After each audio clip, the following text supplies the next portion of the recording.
তাওহীদ ভিত্তিক রাষ্ট্র যদি গঠন করা হয়, নারীরা আর্মিতে যাবে, নারীরা পুলিশ ডিপার্টমেন্টে যাবে, নারীরা মিডিয়া ডিপার্টমেন্টে কাজ করবে, নারীরা ব্যবসা করবে, তারা শিক্ষা অর্জন করে তারা শিক্ষিকা হবেন, তারা অধ্যক্ষ হবেন। এমন কোনো জায়গা নাই যে যেখানে নারীরা বিচরণ করতে পারবেন না। তাদের দক্ষতা অনুযায়ী, তাদের জ্ঞান অনুযায়ী যা এবিলিটি আছে সব কিছু দিয়ে তারা করতে পারবেন। ইসলামের কনসেপ্ট হচ্ছে জাতি হবে একটা।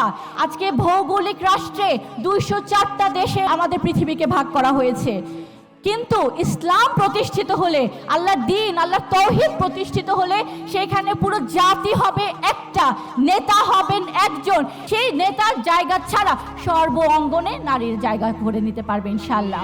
আল্লাহ রাসূলের সময় নারীরা যেভাবে সর্ব অঙ্গনে কাজ করেছে, তারা ইনকাম করেছে, তারা খেজুরের বাগানে কাজ করেছেন, তারা যুদ্ধের মাঠে রণাঙ্গনে শত্রুর বিরুদ্ধে যুদ্ধ করেছেন, তারা মসজিদে গিয়েছেন, নামাজ পড়েছেন, খুতবা শুনেছেন, যেভাবে সব কাজ করেছেন।